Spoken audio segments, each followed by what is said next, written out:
ঋতুরাজ বসন্তের আগমনে প্রকৃতিতে এখন সাজ সাজ রব।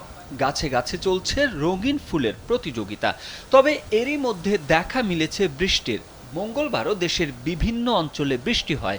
আর আজ দেশের দুই বিভাগে ঝোড়ো হাওয়া সহ বজ্র বৃষ্টির পূর্বাভাস রয়েছে।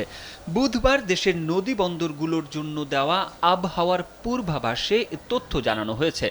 পূর্বাভাসে বলা হয়, বুধবার সন্ধ্যা পর্যন্ত খুলনা ও বরিশাল অঞ্চলগুলোর ওপর দিয়ে পশ্চিম অথবা উত্তর পশ্চিম দিক থেকে ঘন্টায় ৪৫ থেকে ৬০ কিলোমিটার বেগে অস্থায়ীভাবে ঝোড়ো হাওয়া সহ বৃষ্টি অথবা বজ্রসহ বৃষ্টি হতে পারে।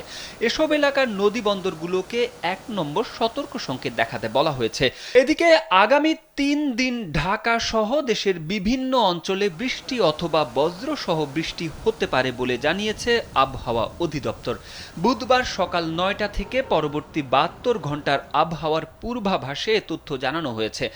আবহাওয়া অফিস জানিয়েছে, বৃহস্পতিবার সকাল ৯টা পর্যন্ত রংপুর ও খুলনা বিভাগের দু এক জায়গায় বৃষ্টি অথবা বজ্রসহ বৃষ্টি হতে পারে। পাশাপাশি শুক্রবার একই সময় পর্যন্ত রংপুর, রাজশাহী, ঢাকা, খুলনা ও বরিশাল বিভাগের দু এক জায়গায় বৃষ্টি অথবা বজ্রসহ বৃষ্টি হতে পারে।